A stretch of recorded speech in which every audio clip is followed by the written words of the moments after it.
Aprendí algo a los 19 años que la mayoría de la gente no descubre hasta que es demasiado tarde. Las peores traiciones ocurren en público, cuando alguien piensa que no tienes poder para responder. Es entonces cuando muestran su verdadero rostro. Hace 10 años, el novio de mi compañera de cuarto pasó 45 minutos contando mentiras elaboradas sobre ella para impresionar a sus hermanos de fraternidad en una fiesta, sin saber que ella estaba parada justo detrás de él todo el tiempo. Vi cómo cambiaba su cara, no con sorpresa, sino con ese reconocimiento frío y claro. No lloró. Solo sonrió. Se alejó, y 3 días después, todos en el campus sabían qué clase de persona era él. Ese recuerdo volvió a mí hace 6 meses, cuando comencé a notar cómo mi esposo Carlos hablaba de mí cuando pensaba que no estaba escuchando. Pequeños comentarios a su madre, bromas con su hermano, la forma en que su voz cambiaba cuando mencionaba la situación de mi esposa en llamadas telefónicas que no sabía que podía escuchar desde la habitación de al lado.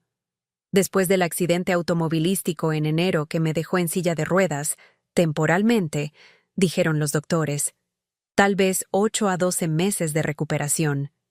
Carlos se convirtió en 2 personas diferentes. El Carlos que besaba mi frente en la habitación del hospital, y el Carlos cuya mandíbula se tensaba cada vez que tenía que doblar la silla de ruedas en nuestro auto.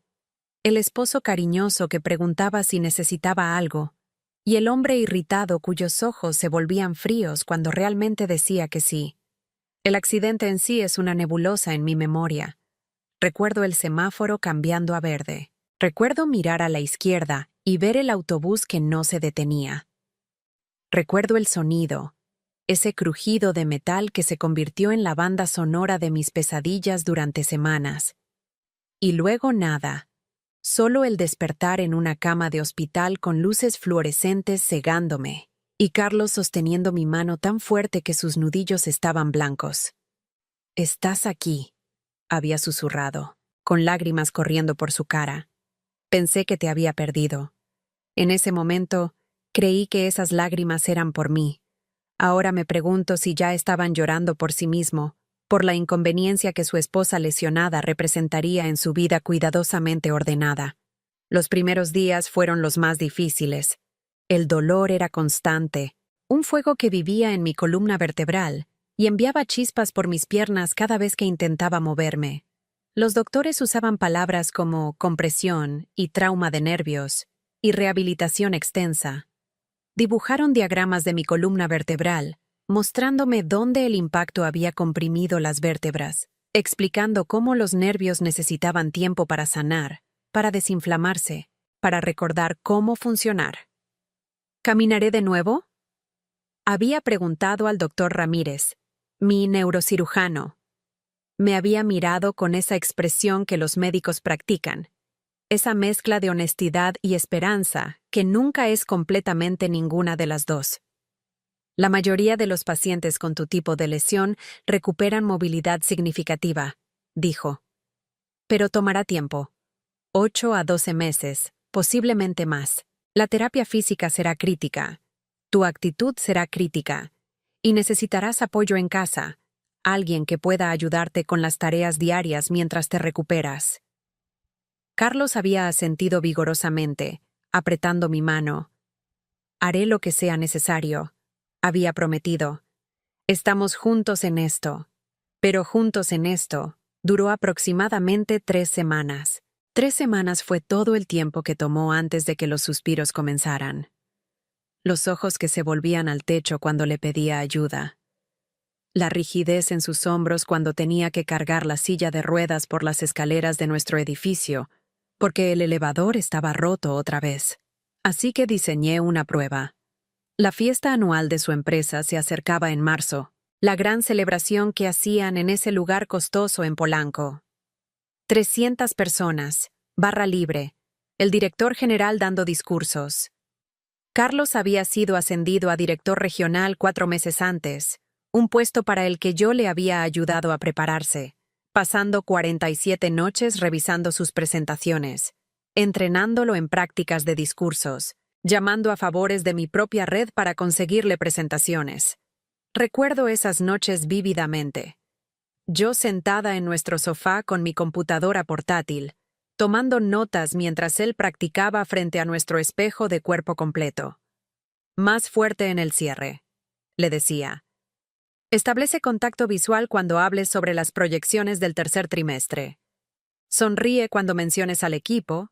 Hazle saber que valoras su contribución. Había funcionado. Su presentación había sido impecable. Roberto Mendoza, el vicepresidente asistente, lo había llamado aparte después y le había ofrecido el ascenso en el acto. Carlos había llegado a casa esa noche con champán y flores, elevándome en sus brazos, girándome hasta que ambos estábamos mareados y riendo. No podría haberlo hecho sin ti, había dicho, besándome hasta que perdí el aliento. Eres mi arma secreta, Lucía. Mi todo. Eso fue en septiembre, 4 meses antes del accidente. 4 meses antes de que descubriera que mi todo solo se aplicaba cuando yo era útil, cuando podía contribuir, cuando no requería más de lo que daba. Le dije que no iría a la fiesta. No quiero ser una carga, dije, viendo cómo su cara se inundaba de alivio tan obvio que me dolió el pecho. Ve tú, diviértete con tus colegas. ¿Estás segura?, preguntó, ya planeando su noche de libertad. Podría quedarme en casa contigo. Pero su voz carecía de convicción. Era la voz de alguien ofreciendo algo que esperaba que rechazaras, como cuando preguntas, ¿quieres el último pedazo?, mientras ya alcanzas tu tenedor. Estoy segura, dije. Y lo estaba. Segura de que necesitaba ver quién se convertía cuando yo no estaba ahí para recordarle sus votos. Pero yo estaría ahí, solo que no como yo misma. Mi mejor amiga Marina había trabajado en la empresa de Carlos durante 2 años antes de mudarse a su oficina de Guadalajara el verano pasado. Todavía tenía su gafete de empleada activo, su correo electrónico de la empresa, sus credenciales de acceso. Se suponía que volaría para la fiesta de todos modos. Su antiguo equipo quería verla. Cuando le dije lo que necesitaba, no dudó ni por un segundo. Estábamos sentadas en su departamento en Guadalajara, conectadas por videollamada, cuando le conté mi plan. Vi su expresión cambiar de curiosidad a comprensión, a algo que solo puedo describir como furia justa. Usa mi identidad, dijo. Serás Marina Delgado de la Oficina Regional de Guadalajara, de regreso en la Ciudad de México para la fiesta. Nadie aquí me conocía bien de todos modos. Me mantuve reservada. Y tú y yo nos parecemos lo suficiente con el estilo correcto. Tenía razón. Misma estatura, misma complexión general antes del accidente. Su archivo de empleada la listaba con 28 años. Yo tenía 29. Mismo cabello oscuro, aunque necesitaría cortar el mío más corto. Misma tez. Lo suficientemente diferentes como para que nadie nos confundiera con luz brillante, pero en una fiesta llena de gente con iluminación tenue y alcohol fluyendo, la gente vería lo que esperaba ver. Marina Delgado, la analista de datos tranquila de Guadalajara que apenas recordaban. ¿Estás segura de esto?, le pregunté. Si sale mal, podrías meterte en problemas. Marina sacudió la cabeza firmemente. Lucía, te he conocido por 6 años. Estuve en tu boda. Vi cómo Carlos te miraba ese día, como si fueras el sol y él estuviera atrapado en tu órbita. Y he estado viendo cómo te mira ahora en las fotos que publicas, cuando piensa que la cámara no lo captura, como si fueras algo que necesita esquivar. Se inclinó más cerca a la pantalla. Mereces saber la verdad. Y si necesitas mi identidad para encontrarla, tómala. Es tuya. Pasé 3 semanas preparándome. Corté mi cabello para que coincidiera con la longitud de Marina, un bob que rozaba mis hombros. Mi estilista, Claudia, había levantado una ceja cuando le mostré la foto de referencia. Ese es un cambio bastante dramático, había dicho, sus tijeras en pausa a mitad del aire. ¿Estás segura? Nunca he estado más segura de algo en mi vida, había respondido. Mientras miraba mis rizos caer al suelo del salón, sentí algo aflojarse en mi pecho. Cada mechón de cabello que caía era una pieza del viejo yo dejándose ir, haciendo espacio para quien necesitaba convertirme. Practiqué su firma en documentos hasta que mi mano se movía automáticamente. Estudié sus viejos correos electrónicos para aprender su estilo de escritura, su vocabulario, la forma en que estructuraba oraciones. Marina tendía a ser directa, casi brusca en los correos electrónicos de negocios. Rara vez usaba signos de exclamación o emojis. Sus oraciones eran cortas, sus puntos claros. Por favor, revisa el adjunto. Feedback hasta el viernes. Gracias, M. Aprendí los nombres de sus colegas en Guadalajara. Sofía en finanzas, quien aparentemente hacía los mejores tamales y los traía todos los viernes. Marco en TI, quien había ayudado a Marina a instalar software nuevo el año pasado. Elena en RH, quien organizaba cenas mensuales de equipo en diferentes restaurantes alrededor de la ciudad. Memoricé los proyectos en los que había trabajado. El análisis de penetración de mercado para la región del Bajío. El modelo de optimización de cadena de suministro que había ahorrado a la empresa 2 millones de pesos en el segundo trimestre. La auditoría de procesos internos que había identificado 12 puntos de ineficiencia significativa. Absorbí los detalles de su historia profesional como si fuera la mía, porque por una noche lo sería. La terapia física ayudó más de lo que había admitido a Carlos. 3 veces por semana me reunía con Jimena, mi terapeuta física, en una clínica que olía a gel desinfectante y determinación. Era una mujer pequeña, con manos sorprendentemente fuertes, y una filosofía simple. El dolor significa que todavía estás viva. El progreso significa que todavía estás luchando. Mientras ambos sean ciertos, ganarás. Las primeras sesiones fueron brutales. Simples ejercicios de estiramiento que me dejaban temblando y cubierta de sudor.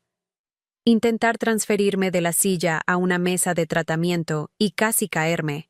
Mis brazos no eran lo suficientemente fuertes todavía. Mi núcleo todavía recordando cómo sostenerme. Pero gradualmente, milímetro por milímetro, comencé a recuperar terreno. A mediados de febrero, podía estar de pie por 30 segundos con apoyo. A principios de marzo, eran 2 minutos. A mediados de marzo, podía dar 5 pasos con un andador antes de que mis piernas comenzaran a ceder. Eres un caso de libro de texto de recuperación neural, dijo Jimena una tarde, observándome caminar lentamente a través de las barras paralelas. La compresión está cediendo más rápido de lo esperado. Los nervios están recordando su trabajo. Sigue así, y podrías estar caminando sin asistencia para septiembre. A mediados de marzo, podía estar de pie por períodos cortos, incluso caminar algunos pasos con apoyo. No lo suficiente para abandonar completamente la silla de ruedas, pero suficiente para convencer a la gente de que era Marina Delgado, la mujer que siempre había sido capaz, no Lucía Reyes, cuya columna vertebral había sido comprimida en una colisión en Avenida Insurgentes. No le dije nada de esto a Carlos.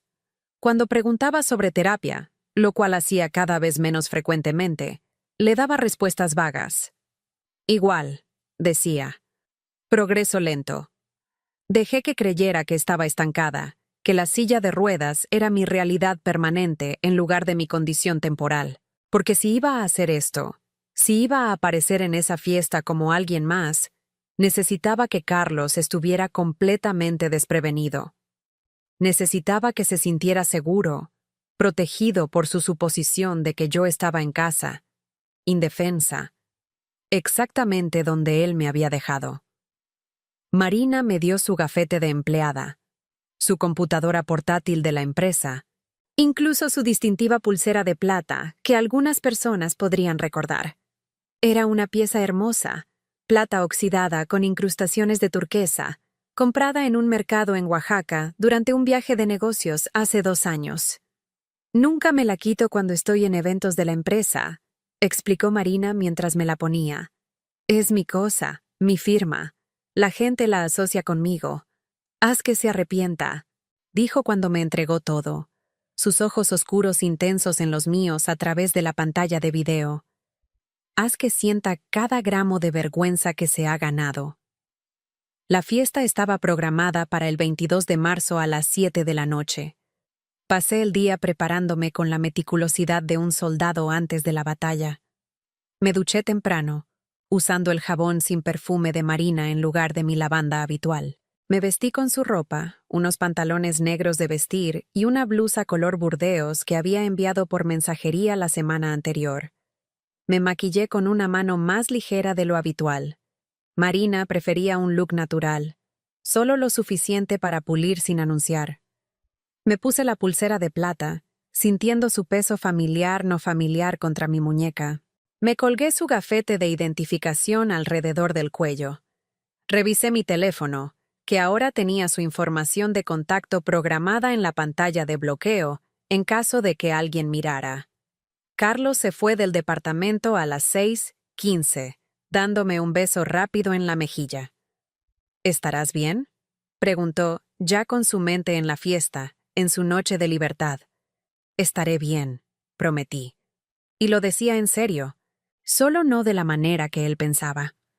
Llegué a las 7:30, lo suficientemente tarde como para que la multitud se hubiera espesado, lo suficientemente temprano como para que la gente todavía estuviera lo bastante sobria para notar una silla de ruedas.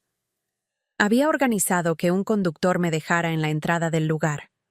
Una mansión convertida en Polanco con pisos de mármol y candelabros de cristal. El lugar era más impresionante de lo que había imaginado.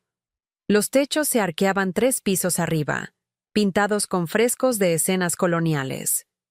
Las ventanas de piso a techo miraban hacia los jardines perfectamente cuidados, iluminados por luces suaves que convertían cada árbol en una escultura. En el interior, mesas altas de cóctel estaban dispersas estratégicamente, cubiertas con manteles blancos y centros de mesa de lirios blancos. Un cuarteto de cuerdas tocaba en una esquina. Su música flotaba sobre la conversación educada. Mis manos temblaban mientras rodaba por la entrada, y no tenía nada que ver con nervios sobre el disfraz. Tenía todo que ver con lo que estaba a punto de aprender. El mármol bajo mis ruedas era suave, casi demasiado suave, lo que hacía que cada empuje fuera un esfuerzo. Podía sentir los ojos volverse hacia mí, esa combinación particular de curiosidad y compasión que la gente dirige a las sillas de ruedas. Algunos rostros mostraban genuina preocupación. Otros mostraban incomodidad. Ese instinto de mirar hacia otro lado que la gente tiene cuando se les confronta con discapacidad. La primera prueba llegó de inmediato. Una joven de recursos humanos, cuyo rostro reconocí de las fotos de la empresa, sonrió brillantemente y se acercó. Llevaba un vestido color coral y un collar de cuentas que hacía clic suavemente cuando se movía. Su etiqueta con nombre decía Alejandra Ruiz, coordinadora de RH. ¿Marina? ¿Marina Delgado? Dios mío, ¿qué pasó?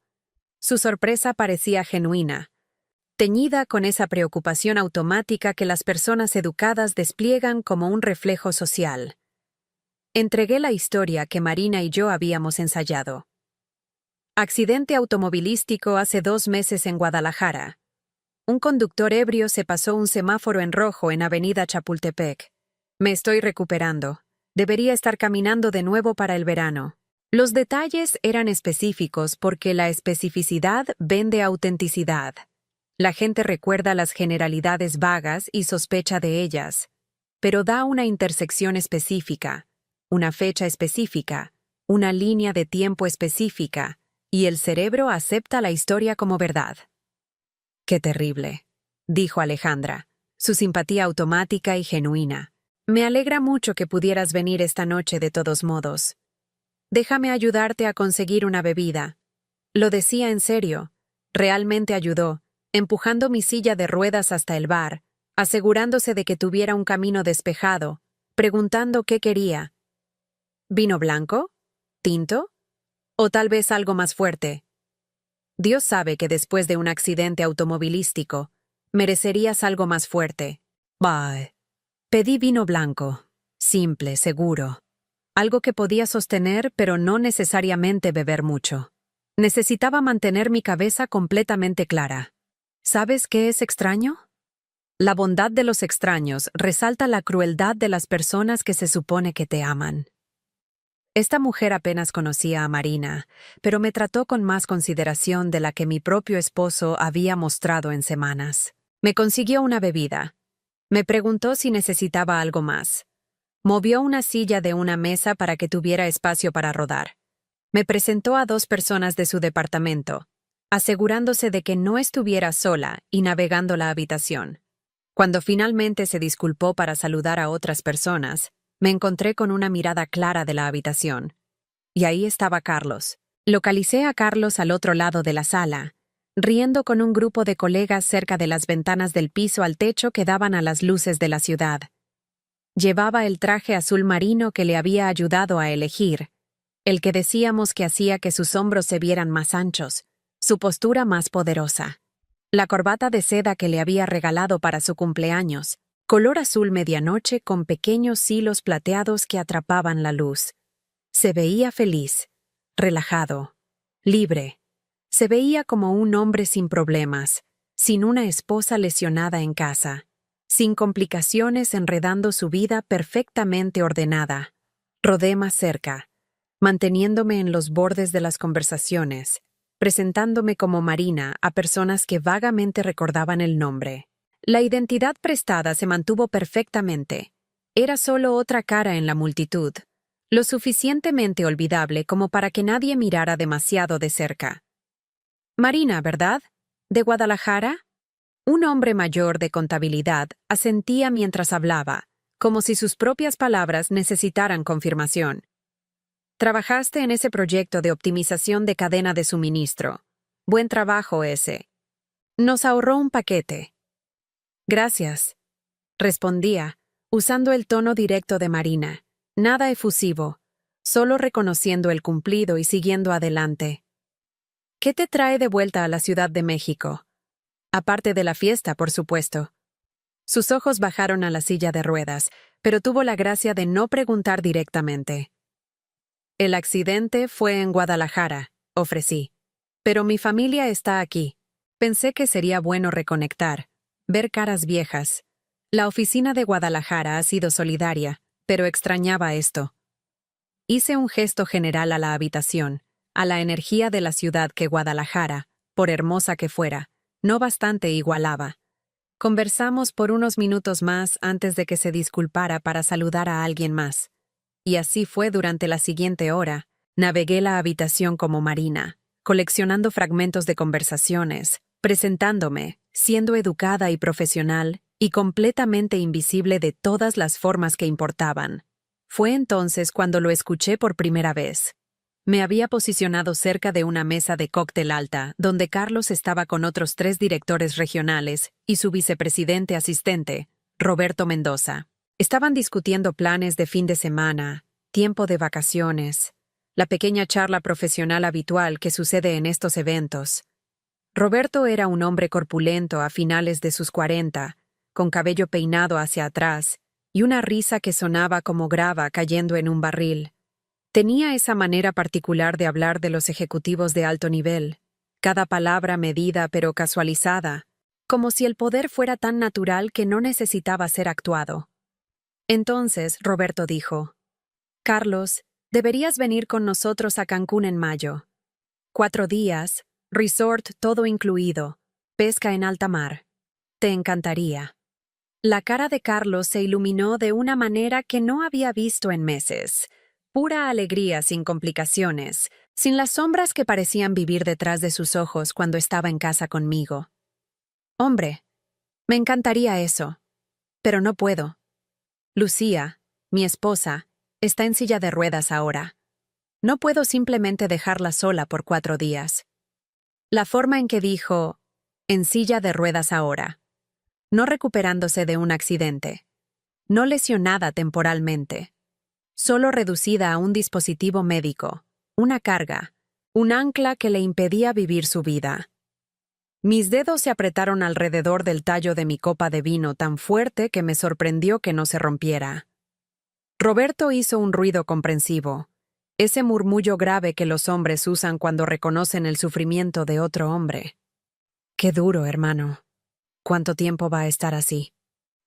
Los doctores dicen tal vez 8 meses más. Podría ser más. ¿Mo? Carlos tomó un largo trago de su whisky, el líquido color ámbar brillando bajo las luces del candelabro. Ha sido difícil. Apuesto, dijo uno de los otros directores, un tipo más joven llamado Fernando que no podía tener más de 30 años. Eso es mucho que manejar. Y entonces Carlos lo dijo. La frase que justificó todo lo que vino después. Las palabras que cristalizaron exactamente en quién se había convertido en los 3 meses desde mi accidente. Honestamente, a veces siento que soy yo el que está atrapado. El mundo se estrechó a ese momento. El cuarteto de cuerdas todavía tocaba Vivaldi en algún lugar detrás de mí. La gente todavía reía y conversaba. Copas todavía tintineaban. Pero todo se sentía distante, amortiguado, como si estuviera bajo el agua y toda esa vida normal estuviera sucediendo en la superficie sobre mí. Los otros hombres asintieron con comprensión. Nadie lo desafió. Nadie sugirió que tal vez, solo tal vez, la persona realmente en la silla de ruedas podría sentirse más atrapada que él. Nadie señaló que su esposa había pasado casi 4 años apoyando su carrera, sus sueños, sus ambiciones, y él no podía manejar 3 meses apoyando la recuperación de ella. Roberto le dio unas palmaditas en el hombro a Carlos, un gesto de solidaridad masculina. Es difícil ser el cuidador, hermano. La gente no entiende eso. Todos hablan sobre lo difícil que es para la persona lesionada, pero nadie pregunta cómo está el que tiene que estar ahí, día tras día, manejándolo todo. Fernando asintió vigorosamente. Mi tía estuvo en silla de ruedas por 1 año después de una cirugía que salió mal. Mi tío casi se separó de ella. Dijo que lo estaba matando. Tener que hacer todo. Su trabajo sufrió. Su salud sufrió. Finalmente tuvieron que contratar a alguien para que viniera durante el día solo para que pudiera funcionar. He estado pensando en eso, dijo Carlos. Su voz más tranquila ahora, más contemplativa. Contratar ayuda, quiero decir. Pero Lucía está muy sensible sobre eso. Piensa que significa que estoy rechazándola, que no quiero cuidarla. Él nunca lo había mencionado. Ni una sola vez había Carlos sugerido contratar ayuda. De hecho, cuando mi hermana había ofrecido venir 2 veces por semana para ayudar, él había declinado en mi nombre, diciendo que estábamos manejándolo bien y que demasiada gente me haría sentir incómoda. Ahora entendía. No quería testigos. No quería a nadie más alrededor para ver cómo me trataba realmente, para notar los suspiros y los ojos que se ponían en blanco y la manera en que me dejaba luchar para alcanzar cosas en lugar de simplemente acercárselas. Me senté ahí, a 3 metros de distancia, Marina Delgado de Guadalajara, invisible y completamente visible al mismo tiempo. Mis manos agarraron los brazos de la silla de ruedas tan fuerte que mis nudillos se pusieron blancos. Mi mandíbula dolía de apretar mis dientes juntos para mantener cualquier sonido dentro. Pero eso fue solo el comienzo. Durante los siguientes 90 minutos, recopilé más evidencia de la que había querido, más de lo que había esperado encontrar. Había querido estar equivocada. Dios, había querido estar equivocada. A las 8:45, escuché a Carlos hablar con su amigo del trabajo Miguel, un tipo de ventas con demasiado gel en el cabello y una risa demasiado fuerte que siempre me había puesto nerviosa. Estaban de pie junto al bar, esperando que el bartender mezclara sus bebidas. Al menos ya no tienes que preocuparte de que ella salga sin ti, ¿verdad? Miguel se rió de su propio chiste, ese tipo de risa que te invita a unirte, que dice, es solo una broma, no es un gran problema. Siempre sabes dónde está. Carlos se rió también. No una risa incómoda, no una risa que dijera, amigo, eso está fuera de lugar. Una risa real, genuina, el tipo que dice, tienes razón, eso es gracioso. Hay algo en eso, dijo Carlos, aceptando su whisky del bartender. Aunque honestamente, hermano, preferiría tener mi libertad de vuelta. Te escucho, dijo Miguel. Oye, mi oferta todavía está en pie. Si alguna vez necesitas una noche libre, solo dilo. Tengo esa habitación extra ahora que Daniela se fue. Puedes estrellarte ahí, tomar algunos tragos, recordar cómo es ser solo un tipo de nuevo. Podría tomarte la palabra en eso, dijo Carlos, y su voz llevaba algo que no había escuchado en meses. Anticipación, deseo, la voz de un hombre planeando su escape. A las 9:15, escuché a Carlos hablar con su hermano Javier, quien había venido a la fiesta como invitado de Carlos. Estaban afuera en el balcón, fumando cigarros, porque Carlos había retomado ese hábito desde el accidente, aunque le había prometido a su madre que lo dejaría. No sé cuánto más de esto puedo hacer, estaba diciendo Carlos, su voz flotando a través de la puerta francesa entreabierta donde yo estaba colocada justo dentro. Es solo, constante, ¿sabes? Ella necesita ayuda con todo. Y lo entiendo. No es su culpa. Pero a veces siento que estoy perdiendo mi mente. Nadie te culparía si necesitaras espacio, dijo Javier. Siempre le había agradado Javier. Pensé que era el más amable de los hermanos de Carlos. Ahora entendía que había confundido quietud con amabilidad. En serio, hermano, si decides que esto es demasiado, si decides que necesitas, no sé, tiempo, espacio, lo que sea, nadie te culparía. Has cumplido con tu tiempo. Cumplido con su tiempo. Como si el matrimonio fuera una sentencia de prisión y 3 meses de cuidar a su esposa lesionada fuera suficiente para merecer libertad condicional. Mamá sigue diciéndome que investigue instalaciones de cuidado, dijo Carlos. Lugares profesionales donde Lucía podría quedarse, solo por los meses difíciles, solo hasta que pueda caminar de nuevo. Mi corazón dio un vuelco. Instalaciones de cuidado. Había estado discutiendo enviarme lejos, colocarme en algún centro de rehabilitación como si fuera un problema que externalizar en lugar de una esposa que amar. ¿Qué piensas al respecto?, preguntó Javier. Carlos exhaló humo. El olor a tabaco flotaba hacia adentro. Honestamente suena como un alivio, pero ella nunca lo aceptaría. Y si intento insistir, me veré como el esposo que abandonó a su esposa discapacitada. Mi reputación estaría acabada. Ahí estaba, la verdad real. No que me amara demasiado para enviarme lejos, que le importaba demasiado su reputación para arriesgarse. A las 9:30, lo vi hablar con su socia de Proyecto Diana, una mujer elegante de 30 y tantos años con cabello cortado en un bob perfecto y un traje que probablemente costaba más que nuestro alquiler mensual. La conocía vagamente de eventos pasados de la empresa, siempre había sido cortésmente distante. Ahora la vi acercarse a mí, a Marina, con esa sonrisa particular que las mujeres usan cuando están a punto de ofrecer simpatía no solicitada. Marina, ¿verdad? Carlos me señaló antes. Qué valiente eres por salir, me dijo con simpatía exagerada que se sentía más condescendiente que genuina. Carlos me contó lo difícil que es para su esposa estar cerca de la gente ahora. Se ha vuelto realmente retraída, realmente dependiente. Está poniendo mucha tensión en su matrimonio. Retraída, dependiente, tensión en el matrimonio. Sin importar que había pedido 3 veces en el último mes si podíamos invitar amigos y él había encontrado excusas cada vez. No ahora, Lucía. La casa es un desastre.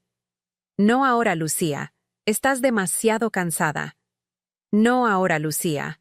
No quiero que la gente te vea así. Sin importar que la dependencia era temporal y médica, no algún defecto de personalidad.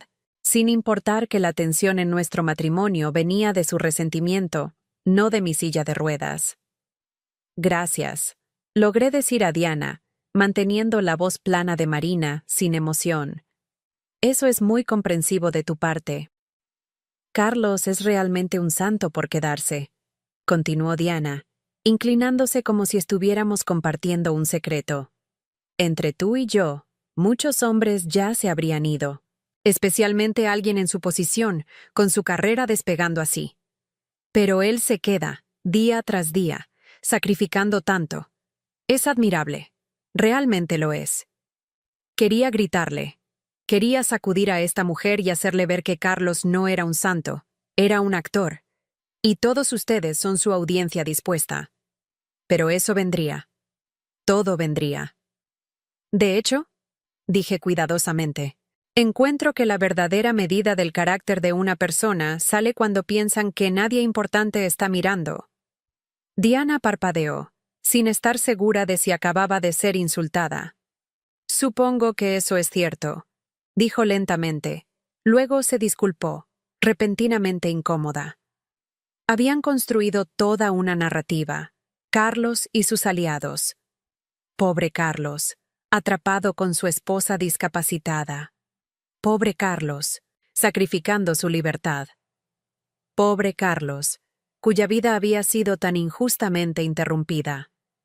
Y aquí está la cosa sobre la crueldad coordinada. Revela intencionalidad. Esto no era solo Carlos ventilando frustración. Esto era Carlos construyendo una historia pública, creando una narrativa donde él era la víctima, preparando el terreno para ¿qué? ¿Irse? ¿Una aventura? Como mínimo, asegurándose de que cuando la gente mirara nuestro matrimonio, vieran su carga, no mi lesión.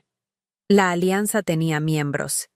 Miguel, Diana, su hermano Javier, a quien escuché a las 10:45 diciéndole a alguien, Carlos es un santo por quedarse. Le dije que nadie lo culparía si necesitara espacio. Incluso su madre, aparentemente, quien según una conversación que no debería haber escuchado, seguía sugiriéndole que investigara instalaciones de cuidado, solo para los meses difíciles. Me disculpé a Marina, alrededor de las 11 de la noche y fui al baño. Necesitaba un momento para respirar, para procesar, para prepararme para lo que venía después. El baño era tan elegante como el resto del lugar. Pisos de mármol italiano, lavabos dorados, espejos con marcos ornamentados que parecían pertenecer a un museo. Me encerré en el puesto accesible más grande, apoyé los codos en mis rodillas y me dejé temblar. No con miedo, con rabia. Con el tipo de ira ardiente y limpia que viene cuando finalmente ves algo claramente después de meses de dudar de tu propia percepción. Carlos me había convertido en la villana de nuestra propia historia, la esposa necesitada, retraída, dependiente que estaba arruinando su vida. Y peor aún, había reclutado testigos, construido un coro de personas que ecoarían su versión de los eventos cuando finalmente hiciera lo que claramente estaba construyendo hacia dejarme. Después de 10 minutos, me recompuse. Me había preparado para este momento. En mi bolso, tenía un atuendo diferente. El vestido esmeralda que Carlos me había comprado para Navidad. El que dijo que hacía que mis ojos parecieran luz de estrellas. Era un vestido envolvente, lo suficientemente holgado para facilitar el movimiento, lo suficientemente elegante para hacer una declaración. Tenía los aretes de perlas que su abuela me dio el día de nuestra boda, joyas que habían pertenecido a 3 generaciones de mujeres de su familia. Tenía mi propia identificación de empleada de la firma de consultoría donde había trabajado antes de hacer la transición al trabajo independiente. Prueba de identidad que no podía ser disputada. En el baño, me cambié de ropa, luchando con el vestido en el espacio confinado del puesto de baño, usando las barras de apoyo para equilibrio.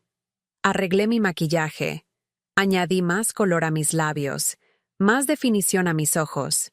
Me puse las perlas, sintiendo su peso familiar contra mis lóbulos de orejas. Me quité la pulsera de plata de Marina y la puse en mi bolso, reemplazándola con mi propio brazalete simple de oro.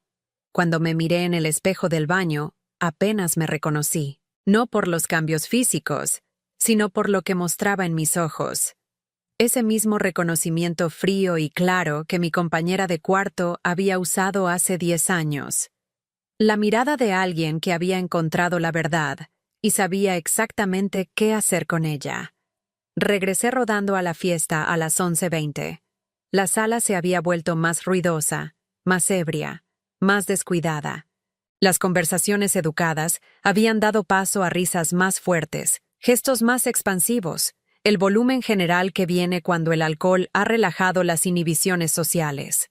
Me dirigí directamente al grupo donde Carlos estaba, todavía dominando, todavía interpretando el papel del esposo agobiado con cualquiera que escuchara.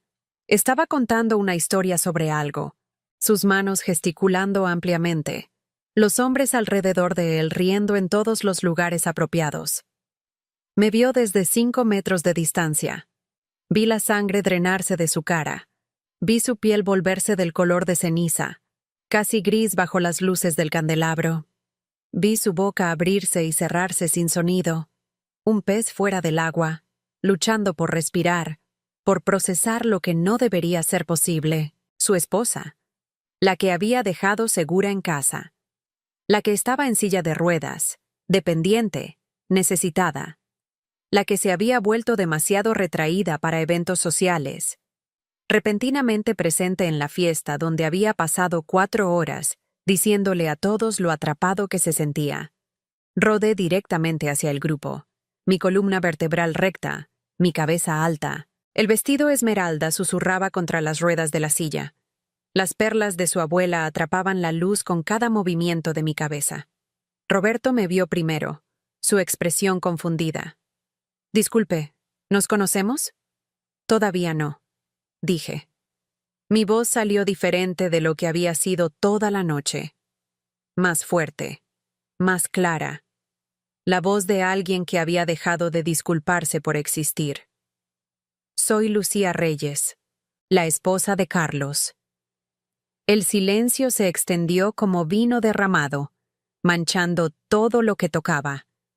Podía sentir el momento ondular hacia afuera mientras la gente se volvía para mirar, mientras el ruido de la fiesta se desvanecía alrededor de nuestro pequeño círculo, mientras la narrativa cuidadosa de Carlos comenzaba a agrietarse.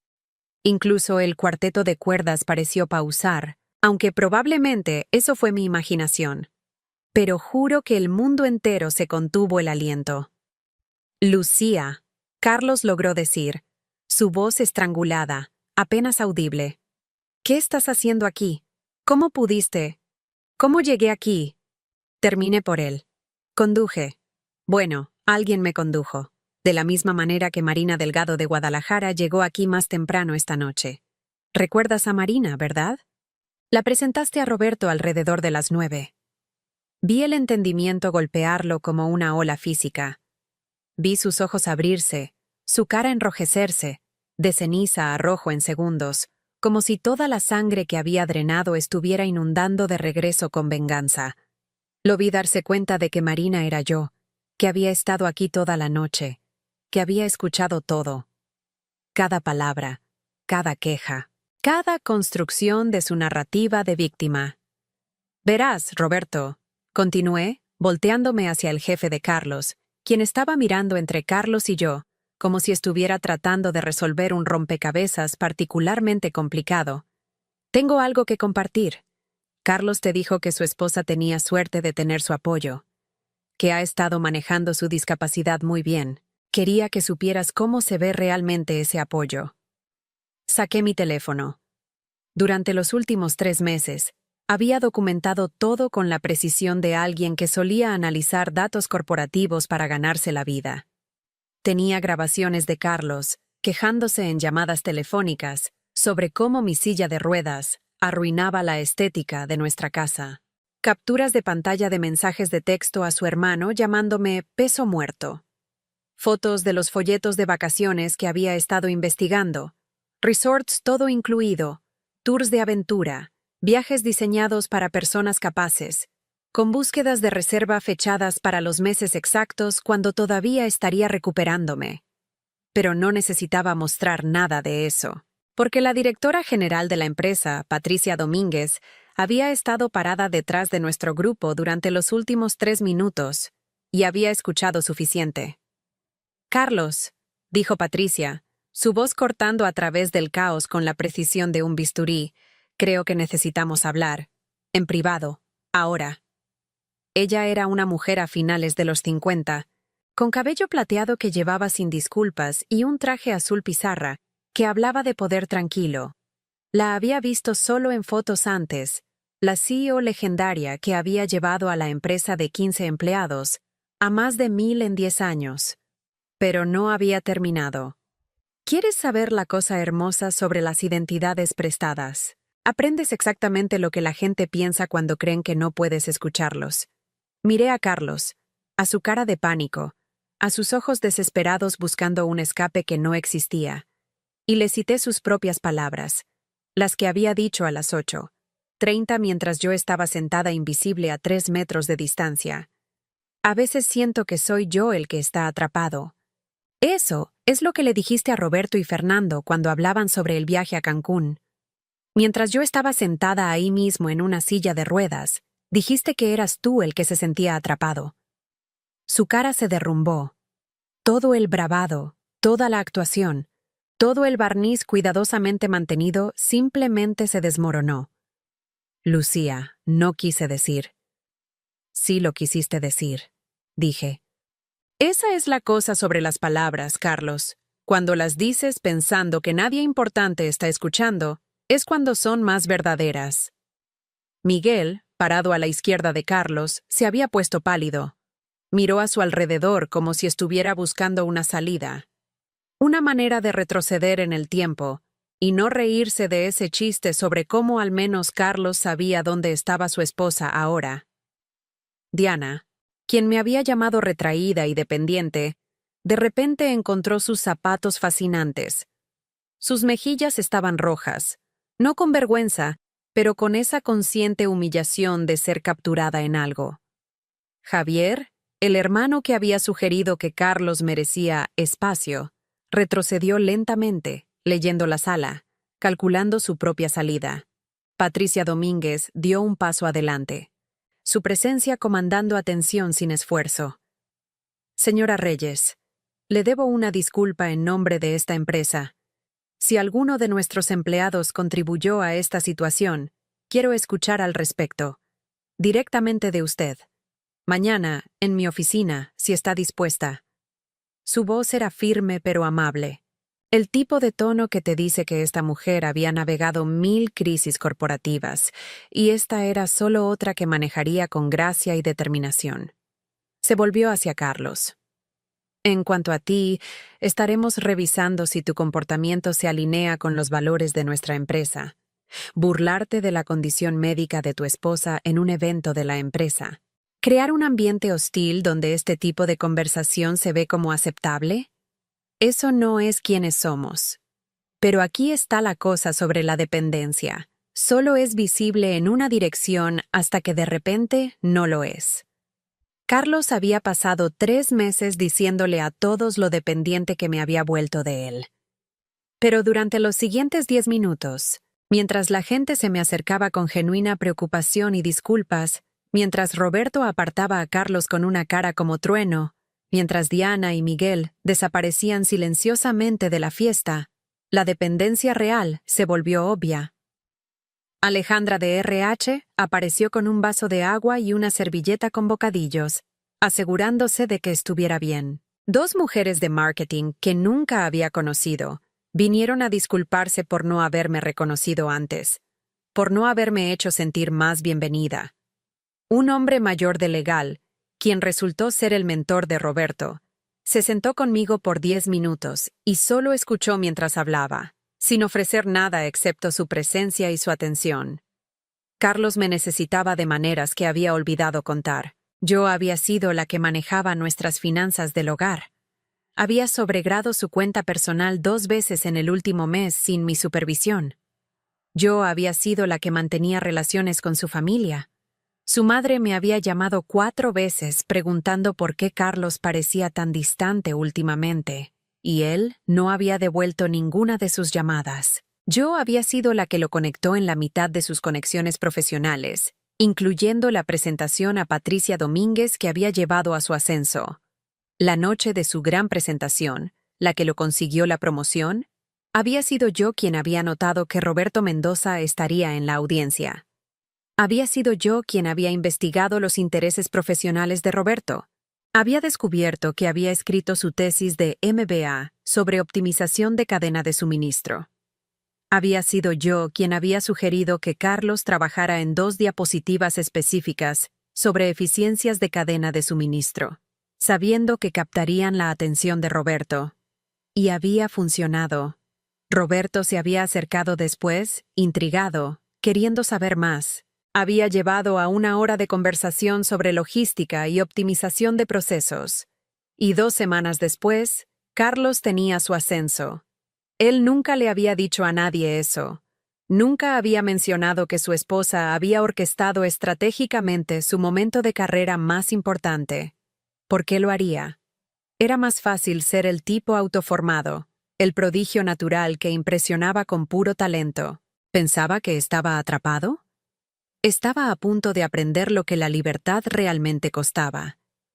Para la medianoche, la historia se había extendido por la fiesta como fuego salvaje. La directora general había presenciado a Carlos humillando públicamente a su esposa discapacitada. Marina Delgado de Guadalajara había sido una operación encubierta. El esposo devoto era un fraude. No puedes contener ese tipo de narrativa una vez que escapa. La gente se acercaba a mí no con lástima, sino con respeto. Vi en sus rostros una mezcla de horror por lo que había escuchado y admiración por lo que había hecho al respecto. Varias mujeres me dieron sus tarjetas, susurrando que si necesitaba algo, cualquier cosa, solo llamara. Un hombre de finanzas, que había estado callado durante toda la fiesta, me detuvo mientras rodaba hacia el bar a buscar agua. «Necesitabas escuchar eso», dijo. «Sé que probablemente fue horrible, pero necesitabas saberlo. Mi ex me engañó durante años. Todos sabían excepto yo. Cuando finalmente me enteré, lo que más me dolió no fue la traición en sí. Fue darme cuenta de cuántas personas habían sabido y ninguno me había dicho. Hiciste lo correcto, averiguándolo por ti misma». Carlos me encontró junto a las ventanas a las 12:30, después de que la mayoría de la gente se había ido o estaba fingiendo que no existíamos. Su cara estaba manchada, sus ojos rojos. Había estado llorando, me di cuenta. ¿Lágrimas de qué? No estaba segura. ¿Vergüenza? ¿Arrepentimiento? ¿O solo autocompasión? «Lucía, por favor, déjame explicar. Déjame llevarte a casa. Podemos hablar de esto». Lo miré. Realmente lo miré, tal vez por primera vez en meses. Vi las líneas alrededor de su boca que no había notado antes, talladas por meses de fruncir el ceño. Vi la forma en que sus hombros se encorvaban ligeramente hacia adelante, como si estuviera llevando algo pesado. Vi al hombre con el que me había casado, y también vi al extraño en el que se había convertido, y me di cuenta de que tal vez siempre había sido este extraño. Tal vez solo me había mostrado el hombre que pensó que quería ver. «¿Quieres llevarme a casa? ¿Cómo has estado llevándome a lugares? ¿Cómo no le dijiste a Diana que me había vuelto demasiado retraída para estar cerca de la gente? ¿Cómo no le dijiste a tu hermano que nadie te culparía por necesitar espacio? ¿Cómo no le dijiste a Miguel que preferirías tener tu libertad de vuelta?» Estaba frustrado, dijo. Estaba ventilando. Todos ventilan. No significaba nada de eso realmente. No estabas ventilando, Carlos. Estabas reescribiendo la realidad. Hay una diferencia entre «esto es difícil» y «yo soy la verdadera víctima aquí». Hay una diferencia entre procesar tus sentimientos privadamente con un terapeuta y construir una narrativa pública donde tu esposa lesionada es la villana de tu vida. Trató de agarrar mi mano. La moví. El gesto era pequeño, pero se sentía enorme. Sentí que algo se rompía. Alguna conexión final que todavía estaba aferrándose, cortándose limpiamente. «Esto es lo que va a pasar», dije, manteniendo mi voz tranquila, firme. No enojada, solo cierta. «Me voy a casa, a la casa de mi hermana, no a nuestro departamento. Mañana vas a empezar a buscar otro lugar para vivir. Para el final de la semana, vamos a tener una conversación muy seria sobre si este matrimonio puede salvarse. Y honestamente, después de esta noche, no estoy segura de que quiera que lo sea». No puedes simplemente irte, dijo, y ahí estaba, el derecho que había estado acechando bajo cada gesto amable, cada acomodación reluctante. La suposición de que yo no tenía opciones, no tenía poder, no tenía elección excepto quedarme y aceptar lo que sea que él decidiera darme. Me necesitas. Sonreí, no con felicidad, con reconocimiento, con la claridad fría de finalmente ver algo que había estado ahí todo el tiempo. En realidad, Carlos, no te necesito. Eso es lo que nunca entendiste. Podía hacer todo esto sin ti. La silla de ruedas no cambió eso. Lo único que necesitaba de ti era que no fueras cruel al respecto. Y ni siquiera pudiste lograr eso. Me alejé rodando de él entonces, hacia la salida donde Patricia Domínguez estaba esperando con su propio conductor. Un hombre mayor con un traje discreto que sostenía la puerta abierta como si las mujeres en sillas de ruedas que salían de fiestas corporativas dramáticas fueran algo que manejaba todos los días. «Señora Reyes, ¿puedo ofrecerle un viaje?», Patricia preguntó, su voz cálida, sin juicio. «¿Y tal vez podríamos programar esa reunión para mañana por la tarde? Digamos, 3 de la tarde en mi oficina si le viene bien». En el auto, un Mercedes negro con interior de cuero que olía a dinero tranquilo, Patricia me preguntó sobre mi experiencia profesional. Cuando le conté sobre mi trabajo de consultoría en estrategia corporativa y análisis de datos, cómo había construido modelos predictivos para 3 empresas Fortune 500, cómo había optimizado cadenas de suministro e identificado ineficiencias de millones de pesos, su expresión cambió a algo calculador e interesado. «Tenemos una vacante en nuestra oficina de la Ciudad de México», dijo, «puesto de analista senior, reportando directamente a mí. El trabajo sería principalmente remoto hasta que te sientas cómoda viniendo a la oficina regularmente. Si estás interesada, me gustaría discutirlo contigo mañana junto con la otra situación». Hizo una pausa, mirándome con esa manera directa que tienen las mujeres poderosas cuando han decidido que vales su atención. «Tu operación esta noche mostró exactamente el tipo de pensamiento estratégico que valoramos. Planificación. Ejecución. La habilidad de ver varios pasos adelante. La mayoría de la gente habría confrontado a Carlos en casa, en privado, donde podría haber negado todo, donde no habría testigos. Pero tú lo convertiste en imposible de negar. Eso es inteligencia estratégica». «También fue necesario», dije.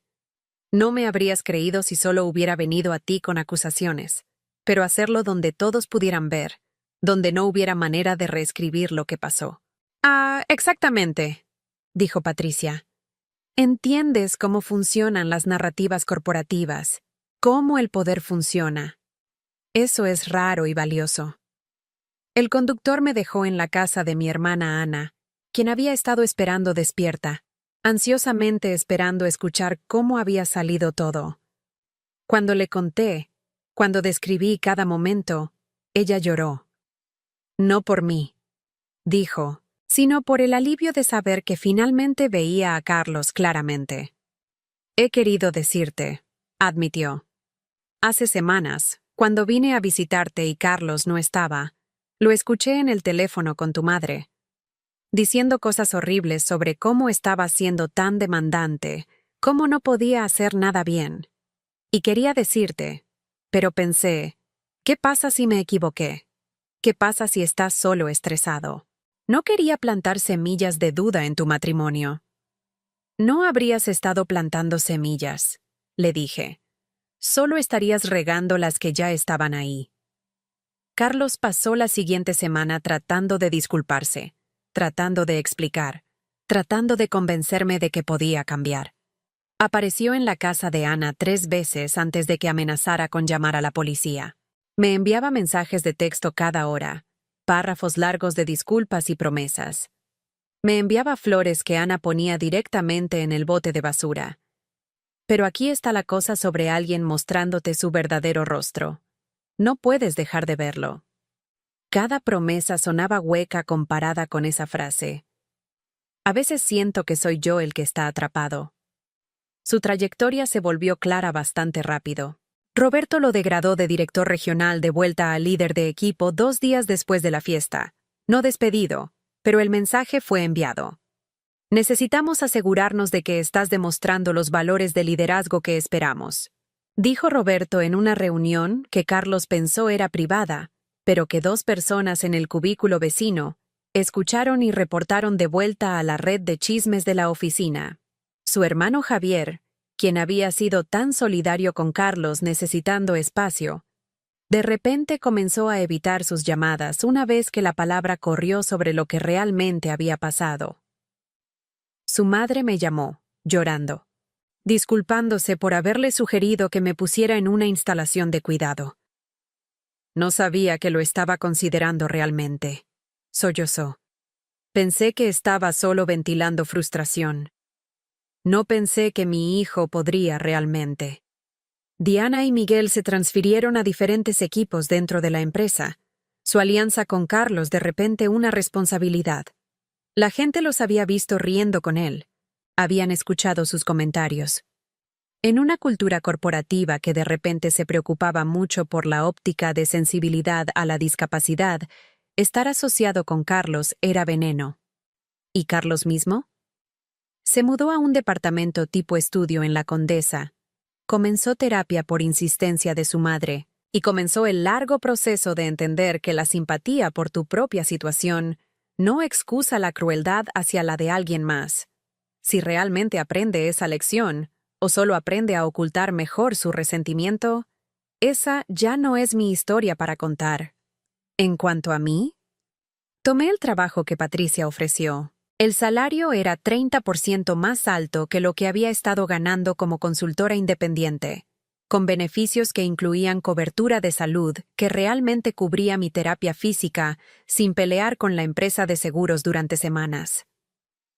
Comencé a trabajar de forma remota en abril. Iba a la oficina 2 días a la semana para mayo. Patricia había sido verdad a su palabra. Tenía una oficina en el piso ejecutivo con una puerta lo suficientemente ancha para mi silla, un escritorio ajustable en altura, que podía subir o bajar dependiendo de si estaba sentada en la silla de ruedas o en una silla regular, acceso a todo lo que necesitaba sin tener que pedir permiso o acomodaciones especiales. La terapia física continuó. Jimena estaba emocionada con mi progreso. Lo que sea que estés haciendo de manera diferente, dijo en nuestra sesión de mediados de abril, sigue haciéndolo. Tu fuerza del núcleo ha mejorado 30% en las últimas 3 semanas. Tu rango de movimiento está por delante del horario.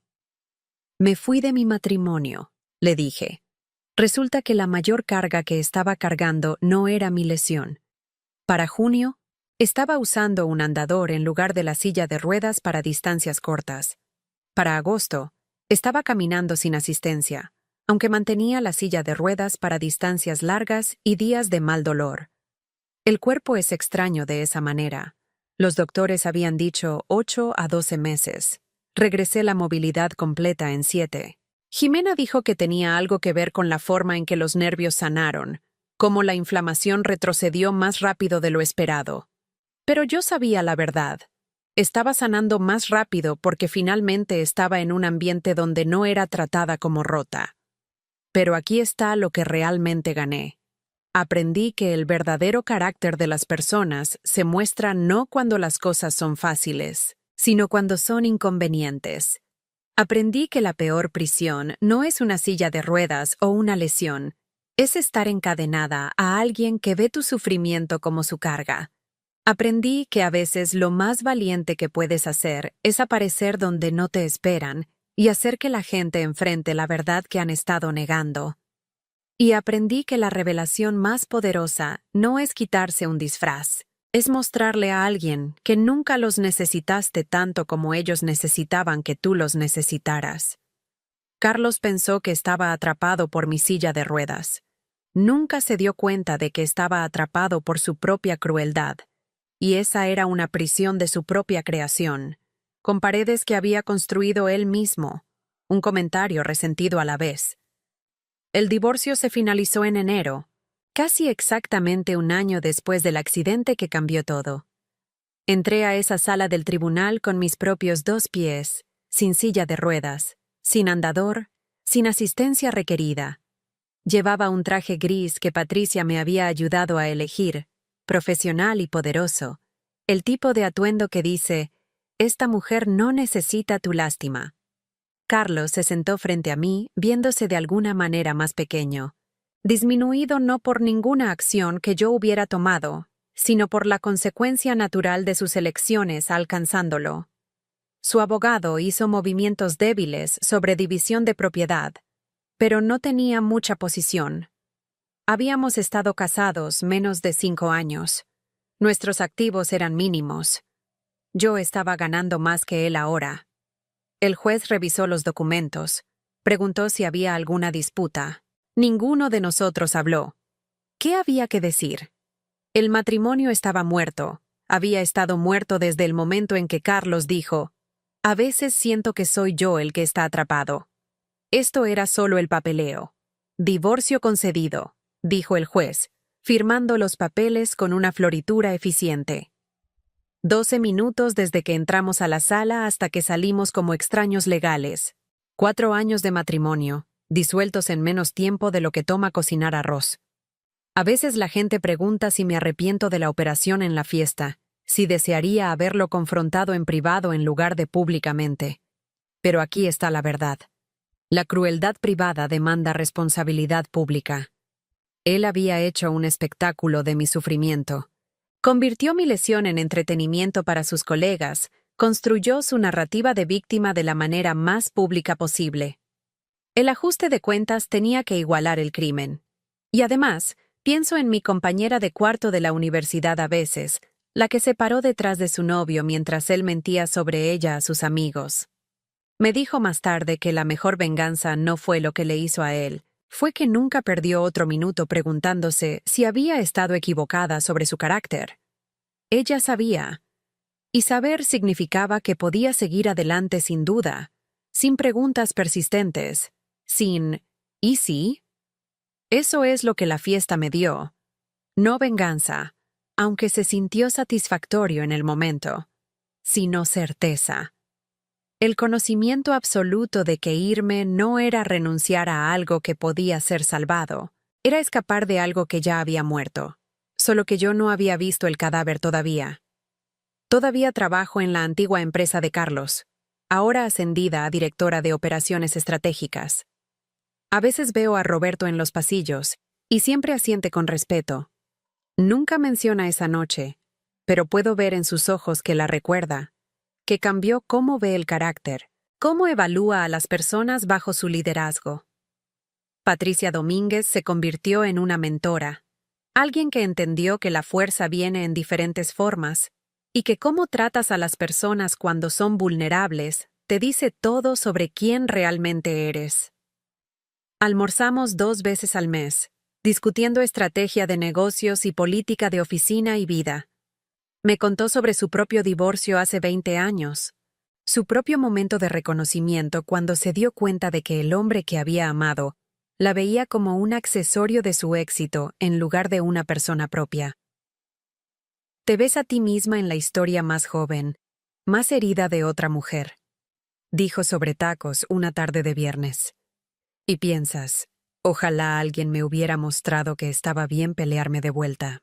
Así que te conviertes en esa persona para alguien más. Y Marina Delgado volvió a la Ciudad de México el mes pasado, ahora como directora regional de operaciones de Guadalajara. Su propia promoción ganada por años de trabajo excepcional que finalmente fue notado por las personas correctas. Cenamos en un restaurante en Polanco, no lejos de donde ocurrió la fiesta. Levantó su copa de vino, sus ojos brillando con diversión. Por las identidades prestadas y las verdades descubiertas. Toqué mi copa con la suya y agregué, y por saber cuándo eres libre. ¿Sabes qué es gracioso?, dijo Marina, probando su pescado. Carlos me envió un mensaje de LinkedIn la semana pasada, tratando de conectar, diciendo que siempre había admirado mi trabajo. Ah, como si yo no supiera exactamente qué clase de persona es. ¿Qué respondiste? Nada. Se encogió de hombros. Algunas personas no merecen ni siquiera el esfuerzo del rechazo. Porque ese es el verdadero final de esta historia. No la caída de Carlos o mi recuperación o la confrontación dramática de la que todos todavía hablan en las fiestas de la empresa. El verdadero final es más simple y más profundo. Aprendí la diferencia entre estar atrapada y ser libre. Y una vez que aprendes eso, una vez que realmente lo entiendes en tus huesos, nadie puede quitártelo. No un accidente automovilístico, no una silla de ruedas, y definitivamente no un hombre que confunde la lesión de su esposa con su propio encarcelamiento. A veces siento que soy yo el que está atrapado, había dicho. Pero estaba equivocado. Siempre había estado equivocado. La única persona atrapada esa noche era él, atrapado por su propia capacidad limitada de compasión, atrapado por su incapacidad de ver más allá de su propia conveniencia, atrapado por la mentira que había construido donde su comodidad importaba más que mi dolor. Y yo, salí rodando de esa trampa y nunca miré atrás. Hay momentos en la vida que redefinen quién eres. Ese momento en el que descubres que la persona que prometió estar a tu lado en la salud y en la enfermedad solo realmente quiso decir en la salud. Ese momento en el que te das cuenta de que el amor tiene condiciones que nunca fueron verbalizadas, pero siempre estuvieron ahí, esperando a ser probadas. Ese momento en el que entiendes que algunas prisiones no tienen barrotes, solo tienen a alguien diciéndote que necesitas sus llaves. La dependencia es una palabra curiosa. Carlos la usó para describirme a mí, pero en realidad describía a él. Dependía de que yo fuera pequeña para que él pudiera sentirse grande. Dependía de que yo necesitara para que él pudiera sentirse necesario. Dependía de mi silencio para que su versión de la realidad pudiera permanecer intacta. Cuando rompí ese silencio, cuando me negué a ser pequeña, cuando dejé de necesitarlo de la manera que él quería ser necesitado, su mundo entero se derrumbó. Y esa es la cosa sobre construir tu identidad sobre el poder que tienes sobre otra persona. El momento en que esa persona se va, descubres que nunca tuviste poder en absoluto. Solo tuviste su concesión, y la concesión puede ser revocada. Patricia Domínguez me dijo algo 2 semanas después de la fiesta, cuando acepté oficialmente el puesto en su empresa. Estábamos sentadas en su oficina, las luces de la ciudad parpadeando detrás de ella a través de las ventanas del piso al techo. Su oficina olía a café caro y libros de cuero, las trampas de poder ganadas con décadas de trabajo excelente. «Sabes, Lucía», dijo, inclinándose hacia adelante en su silla, sus manos cruzadas sobre el escritorio. «Hay 2 tipos de fuerza en este mundo. Está la fuerza que viene de hacer que otros se sientan pequeños, y la fuerza que viene de negarte a ser hecha pequeña. La primera es frágil. Se quiebra en el momento en que encuentras resistencia. La segunda es lo que construye imperios». Tenía razón. Carlos había pasado 3 meses tratando de hacerme sentir pequeña. Pequeña en mi dolor. Pequeña en mi necesidad. Pequeña en mi existencia misma. Cada suspiro cuando le pedía ayuda era una forma de hacerme sentir como una carga. Cada vez que declinaba salir conmigo, era una forma de decirme que yo no pertenecía al mundo. Cada conversación donde se pintaba como la víctima era una forma de reducir mi experiencia a una inconveniencia en su narrativa. Y cuando me negué a ser pequeña, cuando rodé a esa fiesta y me paré, metafóricamente, en toda mi estatura, su pequeñez se volvió imposible de ocultar. La cosa sobre las revelaciones públicas es que no puedes desverlas. Roberto no pudo desver lo que Carlos realmente pensaba sobre su esposa. Los colegas de Carlos no pudieron desver el tipo de hombre que se burlaba de la discapacidad de su esposa por bebidas gratis y risas. Patricia no pudo desver que el hombre al que había ascendido carecía del carácter básico que su empresa valoraba. Y Carlos no pudo desverse a sí mismo. Esa es quizás la consecuencia más dura de todas. Por el resto de su vida, sabrá exactamente quién es cuando piensa que nadie importante está mirando. Sabrá que el hombre en el espejo es el hombre que dijo, «A veces siento que soy yo el que está atrapado», sobre su esposa lesionada. No puede huir de eso, no puede reescribirlo, no puede pretender que no sucedió. Es una carga pesada, ese conocimiento, más pesada que cualquier silla de ruedas. Mi hermana Ana me preguntó, 6 meses después de la fiesta, si alguna vez me sentía culpable. Estábamos sentadas en su cocina tomando café, el sol de la mañana filtrándose a través de las cortinas de encaje, pintando todo en tonos dorados suaves. ¿Por arruinar su carrera así?, preguntó. ¿Por humillarlo tan públicamente? La miré y me di cuenta de que ella todavía no lo entendía. No arruiné su carrera, dije. Él arruinó su carrera. Yo solo me negué a mantenerlo en secreto. Hay una diferencia, ¿ves? Hay una diferencia entre venganza y responsabilidad. La venganza es cuando lastimas a alguien porque te lastimó. La responsabilidad es cuando te niegas a proteger a alguien de las consecuencias de sus propias acciones. Yo no hice que Carlos dijera esas cosas. No lo hice tratarme como una carga. No lo hice construir una narrativa completa sobre lo atrapado que se sentía. Él hizo todo eso. Yo solo me aseguré de que las personas que necesitaban saber la verdad la conocieran. Y honestamente, si tu carrera no puede sobrevivir a que la gente descubra cómo tratas a tu esposa discapacitada, entonces, tu carrera probablemente necesitaba ser arruinada. La fiesta fue en marzo. Para septiembre, mi vida se veía completamente diferente. Estaba caminando de nuevo, trabajando tiempo completo, viviendo en un nuevo departamento que había elegido yo misma. Era más pequeño que el lugar que había compartido con Carlos, pero era mío. Cada mueble, cada elección de diseño, cada decisión sobre cómo usar el espacio, era mía. El departamento estaba en la Roma Norte, un edificio de los años 50 con pisos de mosaico originales y ventanas altas que dejaban entrar luz todo el día. Tenía una pequeña terraza donde puse plantas, hierbas en su mayoría, albahaca y cilantro y menta que llenaban el aire con su aroma cuando las regaba por las tardes. Y aquí está la cosa loca. Me di cuenta de que había estado viviendo pequeña por años antes del accidente. Pequeña en la forma en que priorizaba sus necesidades sobre las mías. Pequeña en la forma en que me disculpaba por ocupar espacio. Pequeña en la forma en que convertía mis propios sueños en hobbies para que los suyos pudieran ser carreras.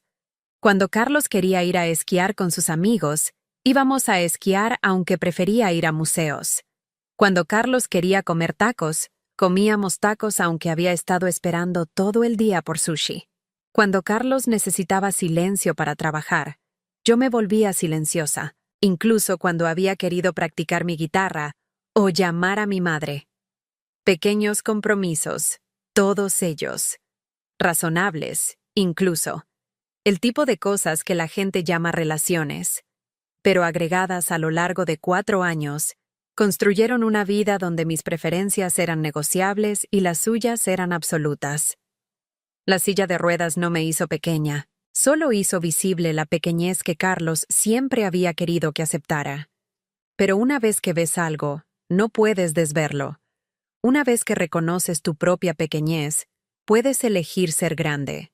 Y ser grande, aprendí, no significa ser ruidosa o llamativa o impresionante.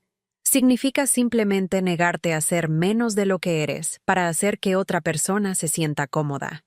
Carlos me llamó en octubre. Habían pasado 7 meses desde el accidente, 5 meses desde la fiesta, 2 meses desde que habíamos hablado por última vez. Su voz sonaba diferente en el teléfono, más pequeña, menos segura, el tono de alguien que había perdido su guión. Estoy en terapia, dijo. Real terapia. No solo para impresionar a la gente. Y estoy empezando a entender cosas.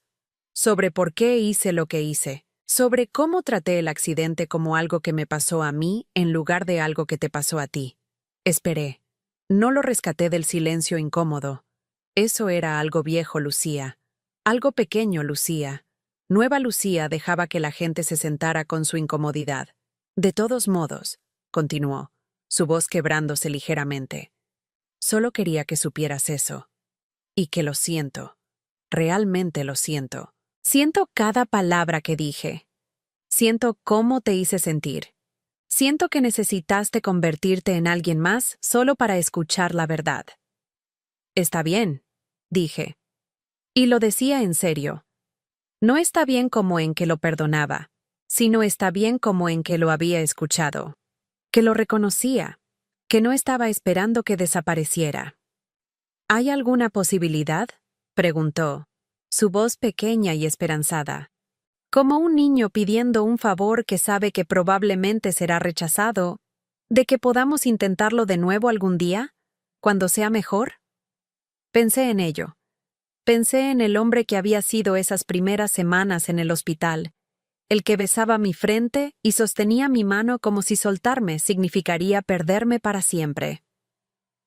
Pensé en el hombre que se había convertido después, el que me veía como una carga y un ancla.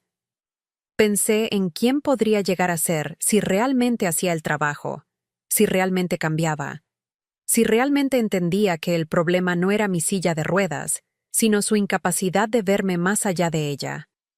Y luego pensé en quién me había convertido yo en los últimos 7 meses. En la mujer que rodó a esa fiesta con un plan. En la mujer que se paró, metafóricamente y luego literalmente, frente a la crueldad y se negó a encogerse. En la mujer que construyó una vida que le cabía en lugar de encogerse para caber en la vida de alguien más. No lo creo, Carlos, dije suavemente. Creo que quizás la mejor cosa que podemos hacer el uno por el otro es dejarnos ir. Tú puedes seguir siendo mejor, y yo puedo seguir siendo yo. Pero no creo que podamos hacer esas cosas juntos. Demasiado ha pasado. Algunas cosas no pueden ser sin dichas, sin escuchadas, sin conocidas. Colgó no mucho después. No estaba enojado, exactamente. Solo triste. El tipo de tristeza que viene de entender que acciones tienen consecuencias, que palabras tienen peso, que no todo el dolor puede ser curado con disculpas. Y eso estaba bien. La tristeza es parte de crecer. Parte de darse cuenta de que algunas cosas no pueden ser reparadas, solo pueden ser aprendidas. Los papeles del divorcio llegaron en noviembre. Los firmé sin vacilar. No porque estuviera enojada, no porque quisiera lastimarlo, sino porque sabía algo que quizás tomó un accidente automovilístico, y una silla de ruedas y una fiesta humillante para enseñarme, que estar sola era infinitamente mejor que estar con alguien que te hacía sentir sola. Marina voló de Guadalajara para la audiencia final de divorcio en enero. Me esperó afuera de la sala del tribunal, sus brazos abiertos, su sonrisa amplia. Nos abrazamos en la acera mientras los autos pasaban y la vida continuaba alrededor de nosotros, indiferente a nuestro pequeño momento de triunfo. ¿Cómo se siente?, preguntó. Como libertad, dije. Y lo era. Se sentía exactamente como libertad. Fuimos a celebrar después, a un pequeño restaurante en la Roma que amábamos. Un lugar escondido con mesas de mosaico y guirnaldas de luz colgando del techo como estrellas caídas. Sobre tacos y mezcal, hablamos sobre cómo la vida te enseña lecciones de las formas más extrañas. Sobre cómo a veces tienes que convertirte en alguien más para descubrir quién realmente eres. Sobre cómo las peores cosas que te suceden pueden enseñarte las verdades más importantes. ¿Sabes lo que es loco?, dijo Marina, levantando su copa de mezcal, el líquido transparente atrapando la luz. Carlos pensó que la silla de ruedas era la tragedia, pero no lo era. La tragedia era que había un hombre que amó a una mujer hasta que ella se volvió inconveniente. Esa es la historia triste. Tenía razón.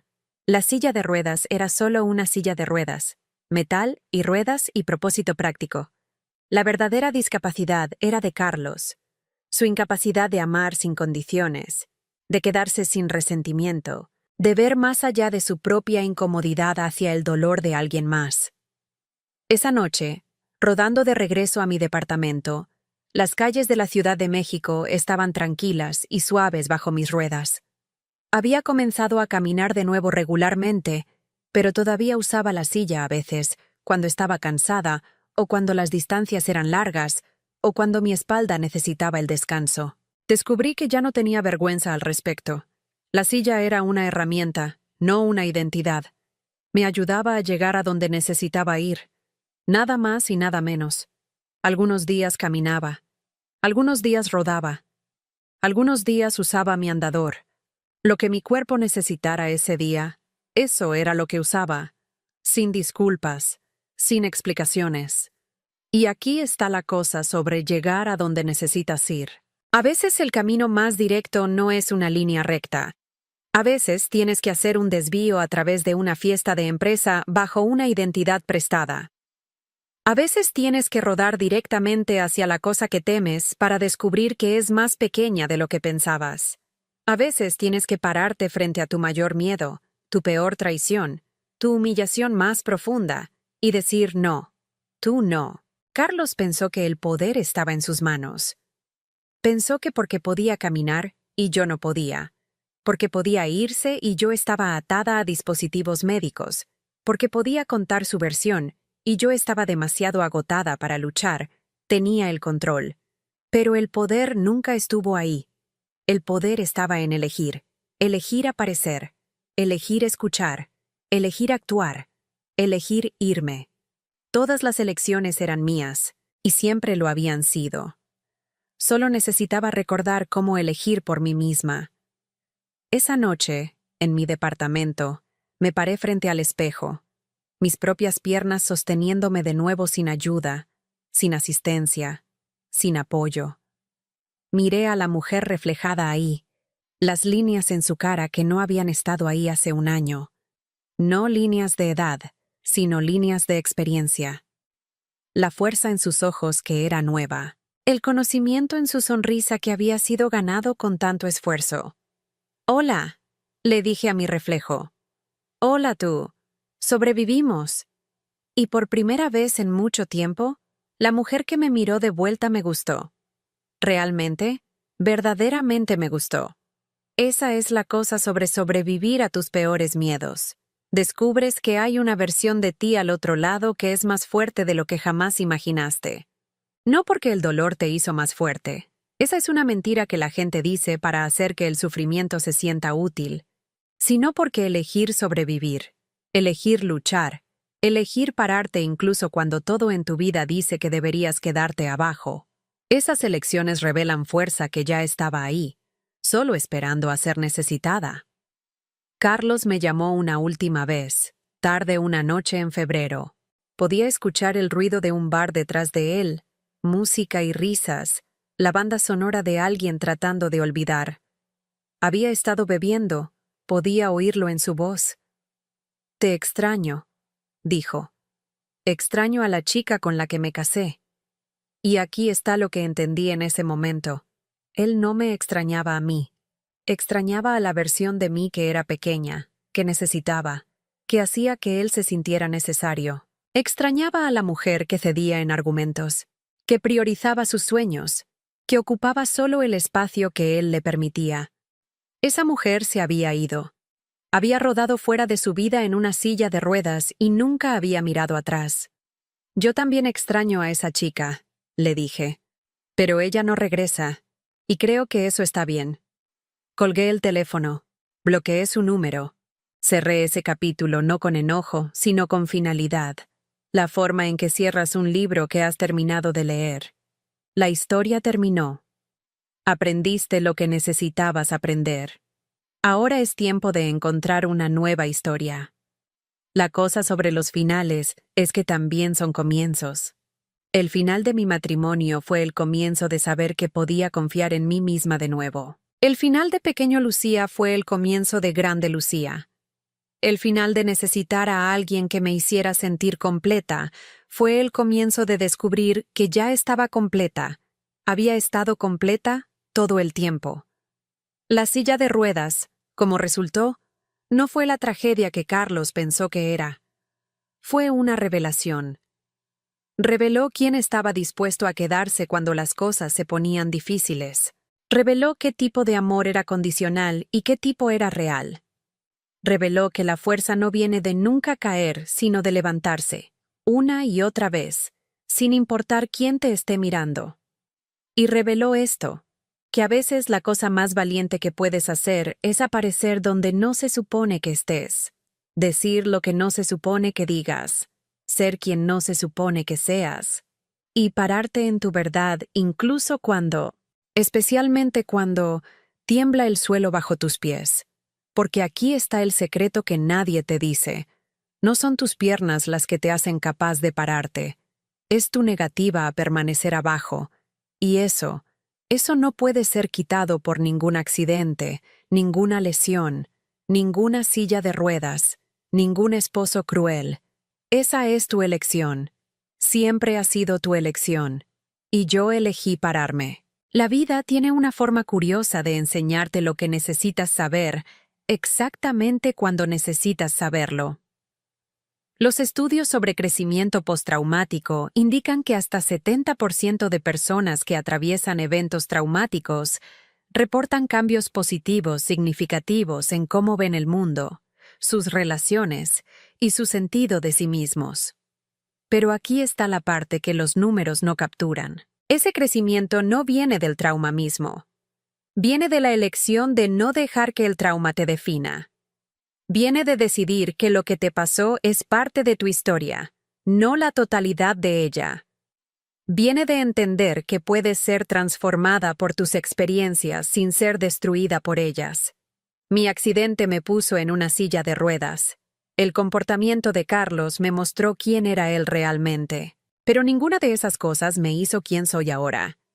Esa fue mi elección. Elegir ir a esa fiesta. Elegir escuchar la verdad. Elegir pararme en ella. Elegir irme. Todas esas fueron mis elecciones, y son las elecciones, no las circunstancias, las que nos definen. Entonces, si estás atravesando tu propio invierno, si estás sentada en tu propia silla de ruedas, ya sea literal o metafórica, si alguien que prometió amarte te ha mostrado que su amor tiene condiciones que no sabías que existían, quiero que sepas esto. No estás atrapada.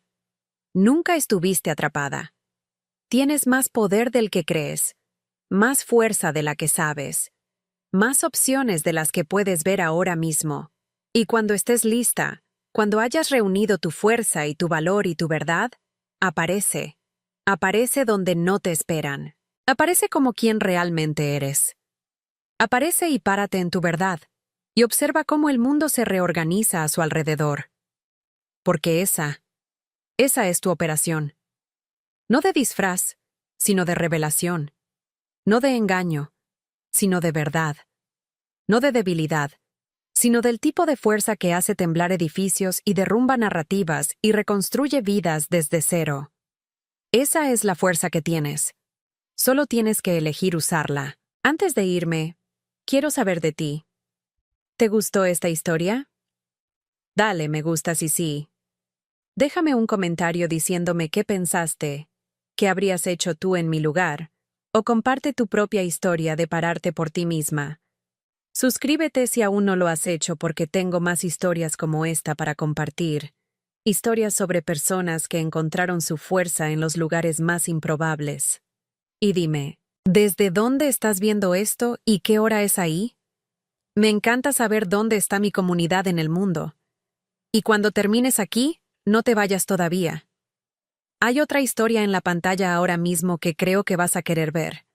Se trata de una mujer que descubrió que su suegra había estado envenenándola lentamente durante meses, y la forma en que obtuvo su venganza te dejará sin aliento. Confía en mí. No querrás perdértela. Nos vemos en el próximo. Y recuerda, nunca estás tan atrapada como crees que estás.